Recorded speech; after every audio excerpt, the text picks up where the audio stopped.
تو ایک چھوٹا سا پرچہ اگر نیکی کے پرچے کو میں اگر دوں گا تو اس سے کیا فرق پڑے گا؟ پروردگار عالم فرمائے گا کہ کوئی ظلم نہیں ہوگا، تم لے جاؤ رکھ دو۔ جیسے ہی وہ بندہ پرچہ رکھے گا نیکی کے پلے پر تو وہی پلہ بھاری ہو جائے گا اور گناہوں کا 99 دفتر ہلکا ہو۔ پروردگار عالم فرمائے گا کہ اس کو جنت میں داخل کرنا۔ پروردگار عالم کی رحمت جب متوجہ ہوتی ہے تو چھوٹے چھوٹے عمل پر اتنا ثواب دیتا ہے کہ میزان عدل بھر جاتا ہے۔ اللہ فرماتا ہے کہ جب میں کسی بندے سے راضی ہوتا ہوں تو چھہارے کے ایک چھوٹے سے ٹکڑے پر جس کو بندے نے صدقہ کیا ہے اتنا ثواب عطا فرماتا ہوں، یا کلمہ طیبہ پر جس کو بندے نے پڑھا ہے اتنا ثواب عطا کرتا ہوں کہ اس کے ثواب سے میزان عدل بھر جاتا ہے۔ یہ پروردگار عالم کی رحمت ہے۔ تو اس سے محدثین نے استدلال کیا کہ اعمال نہیں، اعمال کے رجسٹر تولے جائیں گے جس کو نامہ اعمال کہتے ہیں۔ کچھ لوگوں نے یہ جواب دیا کہ قیامت میں اللہ تعالی آراز کو جواہر میں تبدیل کر دے گا اور اس دن جوہر کو بدل دیا جائے گا۔ کچھ لوگوں نے یہ جواب دیا کہ آخرت کے ترازو کو دنیا کے ترازو پر نہیں قیاس کرنا چاہیے، دنیا کے ترازو میں آراز کو وزن کرنے کی صلاحیت نہیں، لیکن پروردگار عالم نے آخرت کے لیے جو ترازو بنایا ہے اس میں آراز اور جواہر سب تولے جائیں۔ اس لیے بھی آخرت کے ترازو کو دنیا کے ترازو پر نہیں قیاس کرنا چاہیے کہ دنیا کے ترازو کا جو پلہ بھاری رہتا ہے وہ نیچے آتا ہے اور قیامت میں جو پلہ بھاری ہوگا وہ اوپر اٹھے گا۔ اس لیے آخرت کے ترازو کو دنیا کے ترازو پر قیاس نہیں کرنا چاہیے۔ لیکن صحیح اور محقق بات یہ ہے کہ قیامت کے دن اللہ اعمال ہی کو توڑے، اس لیے کہ جب قرآن کی آیتیں کہہ رہی ہیں اور نبی کی حدیثیں فرما رہی ہیں تو نصوص کو ان کے ظاہر پر محکوم کرنا واجب ہے اور بغیر کسی قرینہ شرعیہ کے نصوص کو ان کے ظاہر سے پھیرنا یہ ناجائز ہے۔ جب اللہ فرما رہا ہے وَنَضَعُ الْمَوَازِينَ الْقِسْطَ لِيَوْمِ الْقِيَامَةِ، ہم قیامت کے دن میزان عدل قائم کریں گے اور بندوں کے اعمال کو تولیں گے، تو ہمارا ایمان یہی ہے کہ بندوں کے اعمال تولے۔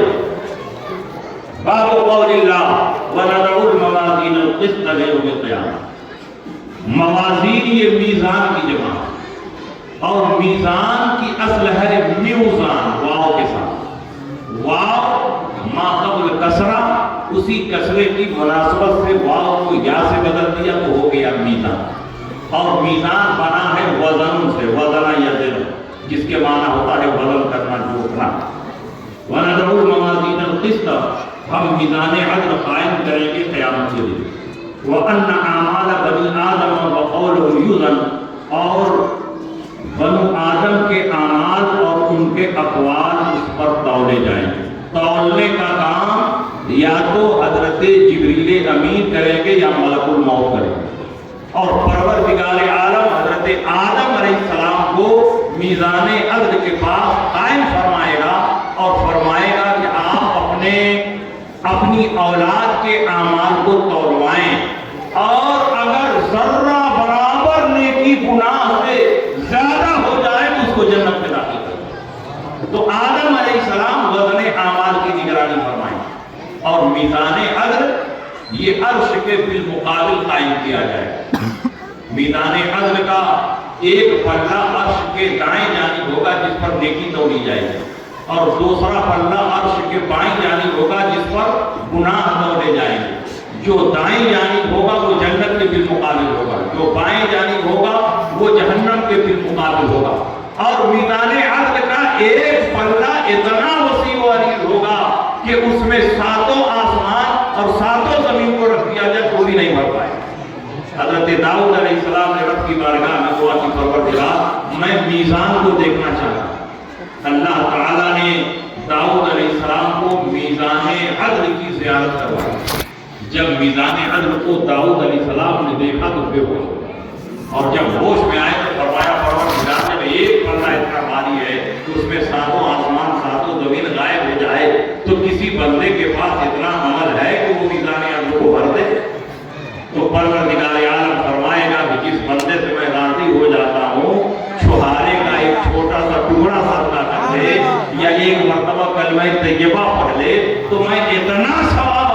دیتا ہوں کہ میزان عمل کو بھر۔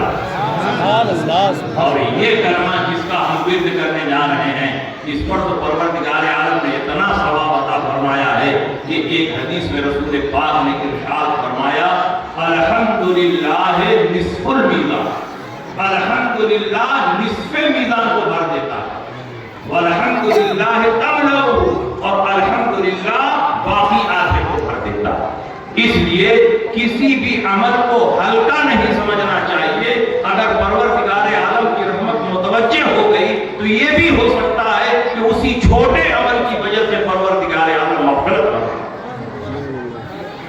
القسط مصدر المقسط، قسط جو ہے یہ مقسط کا مصدر ہے۔ یہاں مصدر کا معنی ہے مادہ، یہاں نحوی اور صرفی مصدر مراد نہیں ہے بلکہ اس کا معنی ہے مادہ، اس لیے کہ مقسط جو ہے وہ مزید فی ہے، اور مزید فی کا مصدر مجرد نہیں ہو سکتا، اور القسط ثلاثی مجرد ہے، تو جو ثلاثی مجرد ہے وہ مزید فی کا مصدر نہیں بن سکتا۔ جیسے مکرم ہے تو مکرم کا مصدر اکرام ہوگا، کرم تو ہوگا نہیں، تو مقسط کا مصدر اقساط ہو سکتا ہے، القسط کیسے ہو سکتا ہے؟ تو وہی فرما رہے ہیں کہ یہاں مصدر کا معنی صرفی مصدر نہیں ہے بلکہ مصدر کا معنی مادہ ہے۔ قاف سین تو حروف اصلی القسطوں میں بھی ہے، اور وہی قاف سین تو المقسط میں بھی ہے۔ اور القاسط کا معنی ظالم ہوتا ہے لیکن مقسط کا معنی عادل ہوتا ہے۔ یہ لفظ جو ہے وہ ازداد میں سے ہے، تو فرماتے ہیں مصدر المقسط، القسط یہ مقسط کا مصدر ہے، اور مقسط کا معنی ہے وَهُوَ الْعَادِلُ، مقسط کا معنی عادل ہے۔ وَأَمَّا الْقَاسِطُ فَهُوَ الْجَائِرُ، اور قاسط کا معنی ہے ظالم۔ تو گویا القسط ظلم کے معنی میں بھی آتا ہے اور القسط عدل کے معنی میں بھی آتا ہے۔ قرآن میں اللہ نے فرمایا وَإِذَا حَكَمْتَ فَاحْكُم بَيْنَهُم بِالْقِسْطِ، اے نبی آپ لوگوں میں جب فیصلہ کریں تو عدل کے ساتھ فیصلہ کریں۔ یہاں القسط کا معنی کیا ہے؟ عدل ہے، اور اسی قرآن میں اللہ نے فرمایا وَأَمَّا الْقَاسِطُونَ فَكَانُوا لِجَهَنَّمَ حَطَبًا، جو ظالم ہے وہ جہنم کا ایندھن ہے۔ تو قسط ازداد میں سے اس کا معنی ظلم بھی ہے اور اس کا معنی عدل بھی ہے، اور جہاں جیسا قرینہ ہوگا وہاں معنی متعین کیا جائے گا۔ ہم سے حدیث بیان کی احمد ابن اشعار نے، انہوں نے کہا ہم سے حدیث بیان کی محمد ابن فضیل نے، وہ روایت کرتے ہیں عمارہ ابن قعقاع سے، وہ روایت کرتے ہیں ابو زرعہ سے، وہ روایت کرتے ہیں حضرت ابو ہریرہ رضی اللہ تعالیٰ عنہ سے، انہوں نے فرمایا کہ نبی اکرم صلی اللہ علیہ وسلم نے فرمایا کلمتان حبیبتان الی الرحمن، دو کلمے اللہ کو بہت پیارے ہیں، بہت محبوب۔ کلمتان یہ کلمتن کی تسنیہ، اور یہاں کلمہ سے مراد نحوی اور صرفی کلمہ نہیں ہے بلکہ کلمہ سے مراد عرفی کلمہ ہے، جس کو آپ کہتے ہیں کہ آپ سے ایک بات کرنی، میرے دل میں ایک بات ہے، مثل کلمۃ طیبۃ کشجرۃ طیبۃ اصلھا ثابت وفرعها فی السماء۔ تو یہاں مثل کلمۃ میں جو کلمہ ہے اس سے مراد عام کلمہ ہے، وہ کلام کو بھی شامل ہے اور کلمہ کو بھی شامل ہے، یعنی ایک بات۔ تو دو کلمے ایسے ہیں، دو بات ایسی ہے حبیبتان الی الرحمن جو اللہ کو بہت محبوب ہے، دو کلمے اللہ کو بہت محبوب ہے۔ حبیبتان یہ بھی تسنیہ ہے، واحد ہے حبیبتن، اور حبیب بمعنی محبوب آتا ہے، جیسے بعید بمعنی مفعول آتا ہے۔ تو حبیبتن میں تا لگانے کی کوئی ضرورت نہیں ہے، اس لیے کہ فعیل جب مفعول کے معنی میں ہوتا ہے تو وہ مؤنث اور مذکر دونوں کے لیے مشترک ہوتا ہے، اس لیے کلمتان کے بعد حبیبتان لانے کی کوئی ضرورت نہیں، لیکن آگے پیچھے جتنے کلمے ہیں سب میں تا لگی ہے، پیچھے کلمتان میں تا لگی ہے اور آگے خفیفتان ثقیلتان، تو اس کی مناسبت سے حبیبتان کہتے ہیں، ورنہ کوئی خاص ضرورت نہیں۔ حبیب محبوب کے معنی میں، حب کا معنی ہوتا ہے میلان قلب، دل کا کسی چیز کی طرف مائل ہو جانا۔ یہ دونوں کلمے اللہ کو محبوب ہیں، تو اللہ کو دل سے بھی پاک ہے اور میلان سے بھی پاک ہے۔ تو یہ کلمے محبوب کیسے ہو؟ تو اس کا جواب یہ ہے کہ یہاں لغوی معنی مراد نہیں ہے، مجازی معنی مراد ہے، اور اس کا لازمی معنی مراد ہے۔ جب کوئی کسی سے بہت محبت کرتا ہے تو اس پر انعام کی بارش کرتا ہے، اور اللہ جب کسی چیز سے محبت کرتا ہے تو اس پر بہت زیادہ ثواب عطا فرماتا ہے۔ تو یہ دونوں کلمے اللہ کو محبوب ہیں، یعنی اللہ ان دونوں کلموں پر انعام بہت دیتا ہے، ثواب بہت دیتا ہے، یہ معنی ہے۔ حبیبتان الی الرحمن، الی الرحمن، الرحمن جو ہے یہ اللہ کے لیے اسم صفت ہے، اور یہ اللہ کی ذات پر استعمال میں غالب ہے، غیر اللہ پر اس کا استعمال نہیں ہوتا۔ رحیم کا اطلاق غیر اللہ پر ہوا ہے، رؤوف کا اطلاق غیر اللہ پر ہوا ہے، جیسے قرآن میں اللہ نے فرمایا لقد جاءکم رسول من انفسکم عزیز علیہ ما عنتم حریص علیکم بالمؤمنین رؤوف رحیم۔ یہاں رؤوف اور رحیم کس کو کہا گیا؟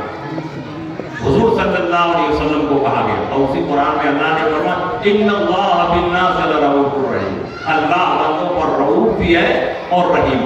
تو رؤوف اور رحیم کا اطلاق اللہ کی ذات پر بھی اور نبی کی ذات پر بھی ہوا، لیکن رحمان وہ لفظ ہے کہ صرف اللہ کی ذات پر یہ بولا جاتا ہے، غیر اللہ کو آپ رحمان نہیں کہیں گے، جب کہیں گے تو عبد الرحمان۔ یہ دونوں کلمے اللہ کو بہت محبوب ہیں، یعنی ان دونوں کلموں پر اللہ بہت ثواب عطا فرماتا ہے، بہت انعام سے نوازتا ہے۔ یہ خفیفتان علی اللسان، اور خاص بات یہ ہے کہ ان دونوں کلموں پر ثواب تو بہت ملتا ہے، لیکن زبان سے بولنے میں بہت ہلکے ہیں۔ خفیفتان علی اللسان، یہ زبان پر بہت ہلکے ہیں، بہت غلیظ ہیں۔ بچہ، جوان، بوڑھا، پڑھا لکھا، ان پڑھ، جو چاہے ان دونوں کلموں کو اپنی زبان سے ادا کر سکتا ہے، ان کے بولنے میں کوئی دشواری نہیں۔ خفیفتان علی اللسان، لیکن یہ نہ سمجھنا کہ زبان پر ہلکے ہیں تو ثواب میں بھی ہلکے ہیں۔ ثقیلتان فی المیزان، میزان عدل پر بہت بھاری، بولنے میں ہلکے ہیں لیکن ثواب اور انعام کے اعتبار سے اتنے بھاری ہیں کہ رسول پاک نے فرمایا الحمدللہ نصف المیزان، ایک بار الحمدللہ کہو نصف میزان بھر جائے گی۔ اور اس کے بعد کیا فرمایا؟ وَبِحَمْدِ اللَّهِ تَمْلَؤُهُ، اور ایک بار ہم حمدللہ یعنی اللہ کی حمد بیان کرو تو پوری میزان بھر جائے۔ الحمدللہ آدھی میزان اور حمدللہ پوری میزان کو بھر جائے۔ یہ اس کلمے پر ثواب کا عالم ہے۔ یہ دونوں کلمے کون ہیں؟ سبحان اللہ و بحمدہ، سبحان اللہ العظیم۔ سبحان سبحت اللہ، سبحان کا مفعول مطلق، اصل عبارت تھی سبحت اللہ سبحان، میں نے اللہ کی پاکی بیان کی، پاکی بیان کرنا، لیکن اس کا فعل وجوبی طور پر ہمیشہ کے لیے حذف کر دیا جاتا ہے، اور اس مفعول مطلق کو لفظ اللہ کی طرف، اس میں جلالت کی طرف اضافت کر دی گئی اور اس پر نصب دے دیا گیا تاکہ فعل کے محذوف ہونے پر دلالت ہو۔ اس لیے جب بھی اب استعمال ہوگا تو سبحان اللہ استعمال ہوگا، سبحت اللہ سبحان استعمال نہیں ہوگا۔ وجوبی طور پر اس کا فعل محذوف ہو گیا، اور نون کے اوپر جو زبر دیا گیا ہے اسی لیے تاکہ فعل کے محذوف ہونے پر دلالت ہو۔ سبحان کا معنی ہے تسبیح بیان کرنا، اللہ کو ان تمام صفات سے پاک جاننا جو اللہ کی شان کے لائق نہیں ہے، جیسے جھوٹ ہے، چغلی ہے، غیبت ہے، چوری ہے، ان تمام صفات سے اللہ کو پاک جاننا، نقص سے، عیب سے پاک جاننا، اسی کا نام ہے تسبیح اور اسی کا نام ہے سبحان اللہ کا۔ تو سبحان اللہ کا مطلب ہوا میں اللہ کو تمام عیوب اور نقائص سے پاک جانتا ہوں، تمام صفات سلبیہ کی نفی کر دینا، تمام ایسی صفات کی نفی کر دینا جو اللہ کی شان کے لائق نہیں ہے۔ لیکن عیب کی نفی کر دینے سے خوبی کا ثبوت تو نہیں ہو جائے۔ اگر آپ کہیں کہ زید بخیل نہیں ہے تو بخیل کی نفی تو آپ نے کر دی، لیکن اس سے یہ ثابت نہیں ہوا کہ وہ سخی سخی ہے۔ اس کو ثابت کرنے کے لیے ایک خوبی والا کلمہ لانا پڑے۔